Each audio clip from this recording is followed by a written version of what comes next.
Hi everyone, today I wanted to share with you this teeny weeny little mini that I made for a friend, and I have the package getting ready to go out. It's a extremely dreary day out here today, and my voice is kind of coming in and out, but I wanted to share with you how I made this. I cut the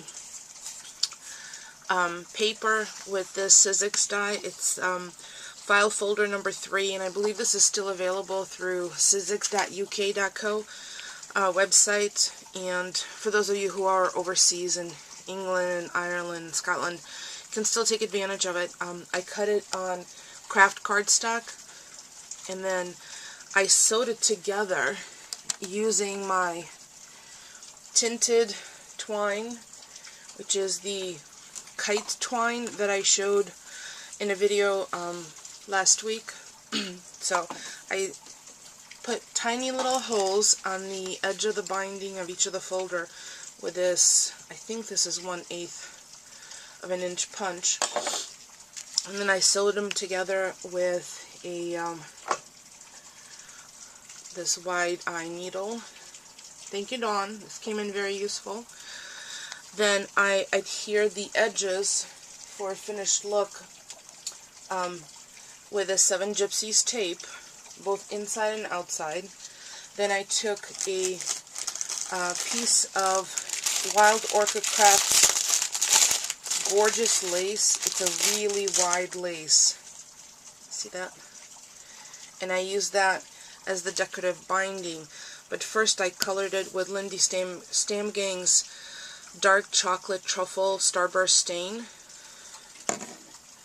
And the seam binding was originally light beige, and flower seam binding and lace is all from Wild Orchid Crafts. Then I wanted to match these beautiful heliobores in light pink and these light pink poppies. And there's a color from Starburst Stains that is exactly the same color. It's a cotton candy pink Starburst stain. So that's what I used for the seam binding. So I colored the seam binding and then ran it through the decorative edge of the lace, and then adhered everything with hot glue. The rhinestones are these 100 pack of 3, 4, and 5 millimeter self-adhesive rhinestones, and they're in like topaz color, like a rich brown. So I have 1 heliobore and 2 little poppies attached. One recommendation: when you're trimming down flowers that have lots of stamen on them, you'll see that there's a thicker end. This is where all the stamen pieces are adhered.